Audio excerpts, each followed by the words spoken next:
Today's episode is brought to you by the Daily Gardener Friday newsletter. You can sign up for the newsletter over at thedailygardener.org. Hi there, and welcome to The Daily Gardener, a podcast about garden history and literature. I'm your host, Jennifer Ebling, and today is May 16th. Today in garden history, it was on this day, May 16th in 1735, that a French expedition made the first attempt to transport cinchona trees to Europe. The first man to describe the cinchona tree, the scientist Charles-Marie de la Condamine, was on the expedition, along with the botanist Joseph de Jussieu. Their mission was to add the trees to a Paris collection, but sadly, the trees were lost when they were washed overboard. During this decade, European leaders and doctors had learned of the medicinal power of the cinchona tree, which at the time was known as the quina tree, and they were very eager to get their hands on the bark. Now, the name Cinchona was in honor of a Spanish countess named Anna, and her second marriage was to the Count of Cinchon. The Count was given the job of serving as the Viceroy of Peru. It was a big job, and it meant that he would oversee the entire continent of South America for Spain, except for Brazil. The couple arrived in Lima in 1629. But the following year, the Countess grew gravely ill with a tertian ague like malaria, and she suffered from a fever that would occur every other day. Well, when this news reached the governor of Loxa in the Andes, he sent over a life-saving parcel of cinchona bark, and with the cinchona powder, the Countess made a rapid recovery. 11 years later, when the Count and Countess began their return trip to Spain, they brought along a precious supply of the curative quina bark for use with their people. Sadly, Anna died during the long voyage home in Cartagena in December of 1639. But Anna's legacy lives on in the medicine we know today as quinine. And after her husband, the Count of Cinchon, returned to Spain, the medicinal quina bark powder became known as Pulvis comatesa in honor of the Countess. And over 100 years later, Linnaeus named the genus Cinchona in honor of the Countess of Cinchon in 1742, although he forgot to include the H, which is why it's not Cinchona, which would have been 100% spot on, and instead it is Cinchona, named for the Countess of Cinchon. And it was on this day, May 16th in 1809, that the herbalist and midwife Martha Ballard worked in the raised beds in her garden and recorded her annual spring gardening efforts. For 27 years, Martha kept a journal of her work as a gardener, town healer, and a midwife for Hallowell, Maine. Today, Martha's marvelous journal gives us a glimpse into the plants that she regularly used and how she applied them medicinally. And as for how Martha sourced her plants, she raised them in her garden, and she also foraged for them in the wild. As the village apothecary, Martha found her own ingredients, and she personally made all of her herbal remedies. As a midwife, Martha assisted with the birth of 816 babies. 213 years ago, during the month of May, Martha wrote in her journal that she worked in the gardens surrounding her house. She sowed, set, planted, and transplanted. On May 15th, she planted squash, cucumbers, muskmelons, and watermelons. And on this day, May 16th, in 1809, she sowed string peas at the end of her garden. In Laurel Thatcher Ulrich's work, The Life of Martha Ballard, she writes, "Martha's was an ordinary garden, a factory for food and medicine that incidentally provided nourishment to the soul. I have worked in my garden," Martha wrote on May 17th, the possessive pronoun my, the only hint of the sense of ownership that she felt in her work. The garden was hers, though her husband or son or the Hallowell and Augusta Bank owned the land. I have squash and cucumbers coming up in the bed on the east side of the house, she wrote on May 22nd. The garden was hers because Martha turned the soil. She dropped the seeds and each year recorded in her diary, as though it had never happened before, the recurring miracle of spring. And it was on this day, May 16th in 1861, that the Union captain named Jacob Ritner wrote back to his wife Emmeline. Throughout the Civil War, Jacob and Emmeline exchanged marvelous letters that depicted their heroic lives on both the battlefield and the home front. While Jacob wrote with the tragic news of war, Emmeline kept him apprised of their 4 small children, in addition to the challenges of keeping the family farm.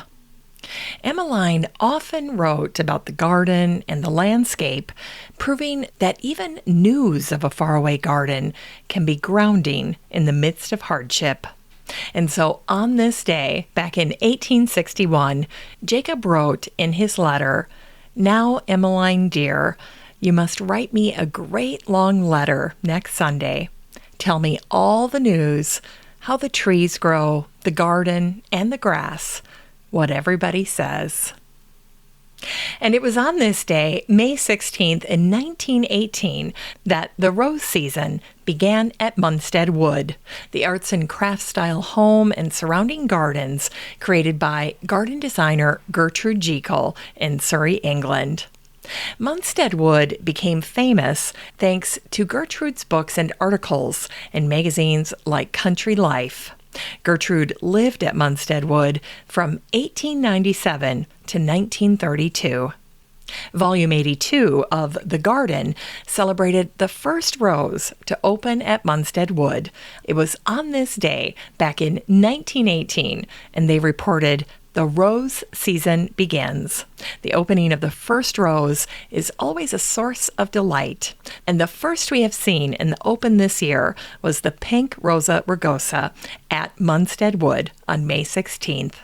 This is one of the oldest garden roses, and it's said to have been cultivated since 1100 AD in China, where the ladies of the court prepared a kind of potpourri from its petals, gathered on a fine day and mixed with camphor and musk. It's time to grow that garden library with today's book, The Secret Garden Cookbook, newly revised by Amy Cotler. This book came out in 2020, and the subtitle is Inspiring Recipes from the Magical World of Frances Hodgson Burnett's The Secret Garden. Well, if you've been listening to the show, you know I've been on a little bit of a cookbook kick lately, and also on cookbooks that are tied to literature. So this is continuing on with that same vein with this great book called The Secret Garden Cookbook by Amy Cotler. Now, Amy is a professional chef, caterer, and cooking school teacher. And if you're a cookbook aficionado, you will truly appreciate her background in the kitchen. Now, I know when this book came out, people were going crazy for the toffee pudding recipe that you can find on page 32. So that's just a little heads up if you are a fan of The Secret Garden and you get this cookbook. Now, if you're a gardener, I'll point out that right at the beginning of the book is a beautiful picture of the Frances Hodgson Burnett Memorial Fountain. And it's a statue and a tranquil fountain filled with lily pads that depicts Mary and Dickon from The Secret Garden, and it's located in Central Park in New York City, and it's just a gorgeous photo of this memorial. Now, here's how Amy introduces us to The Secret Garden and the magic of food. She writes, Frances Hodgson Burnett's The Secret Garden is about the magic of making things come alive, and Mary, Colin, and Dickon all help the forgotten secret garden to grow again. But Mary and Colin come alive too, through hard work, friendship, and good, nourishing food. Now, when Mary Lennox first arrives at the manor from India, she is thin, she's unhealthy looking, but she ends up going outside and she ends up working in the garden. And as she does that, her appetite grows. Now, Colin is also sickly until he learns about the secret of the garden. But by the end of the novel, he is enjoying as much food as Mary. So they're drinking pails of fresh milk. They're eating dough cakes with brown sugar, hearty porridge, and fire-roasted potatoes. They can't get enough of those. Now, in terms of time period, these kids are growing up during the reign of Queen Victoria, so during the Victorian era.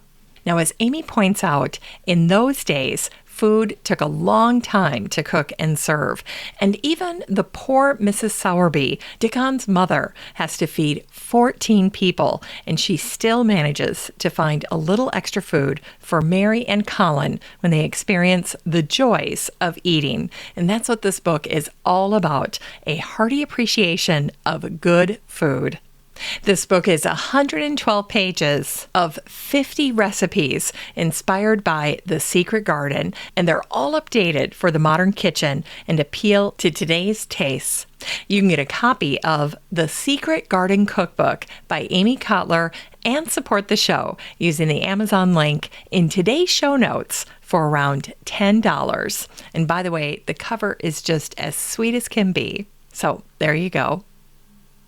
All right, we end the show today with a botanic spark that celebrates the birthday of Herbert Ernest Bates, who wrote under the name H.E. Bates. He was an English author, and he was born on this day, May 16th in 1905. Herbert once wrote, "The true gardener, like an artist, is never satisfied." Herbert wrote prolifically, but he's remembered most for his books My Uncle Silas, which came out in 1939, Love for Lydia, which came out in 1952, and The Darling Buds of May, which debuted in 1958 and inspired a TV series in the 1990s. In his 1971 book, A Love of Flowers, Herbert wrote, "It is wonderful to think that one of the few unbroken lines between the civilization of ancient Egypt and the civilization of today is the garden." And he also wrote these words, "Gardens should be like lovely, well-shaped girls, all curves, secret corners, unexpected deviations, seductive surprises, and then still more curves." Well, that's it for today's show. Thank you so much for listening to The Daily Gardener, and I hope you get some good garden time today.